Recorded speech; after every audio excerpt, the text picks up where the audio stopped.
เอ๋ย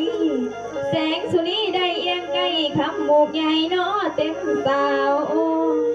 เบากำลังมาตอมเมก็ซ้อมถนอมหน่อยคำหมูกเป็นสาวจอยก็จอนย้อยหน้าแดงพัวบ่มีผัว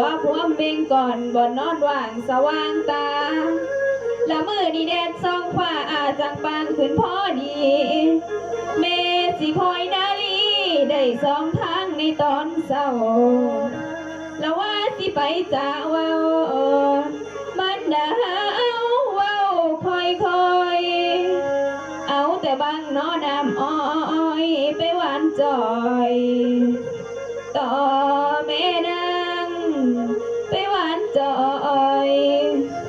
ต่อแม่นางโอ้ยเด้อนอโอ้ยนาโอ้ยนอเอ้ยละนางมีน้องชื่อว่าคำสายเด้อพี่น้องซื้อว่าคำสายจะว่าซื้อจะก่อนด้วยคำมูเป็นน้ำข่อยคำสายเป็นน้องผีคำมูเป็นน้ำคอยคำสายเป็นน้องผีแต่ว่าได้มือนี่ไปหาแก้วพอก่อนนะ7 วันใดคำมูเคยล่าพ่อกับแม่7 วันใดคำมูเคยล่าพ่อกับแม่ไปส้มสวนกับคำสายวันนี้สิไปส่วนน้องคำสายวันนี้สิไปส่วนน้องคำสายไปล่าพ่อกับแม่ออกไปดินสวนก่อนนะออกไปดินสวนก่อนนะวันนี้พบกับลาสาวคำสายน้องพีซะแล้ว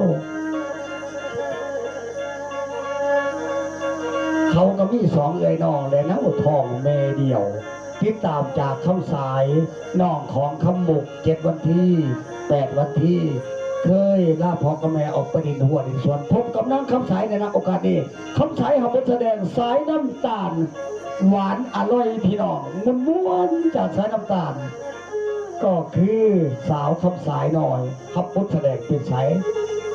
เป็นสาวคำสาย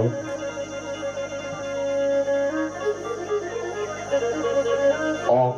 อกสีนวลเด้อสีเด้อออกสีนวลคอยยางสุขสบายมวนทางเป็นรายการเอาใจใส่ยางไปทางนั้นสุขสบายพอให้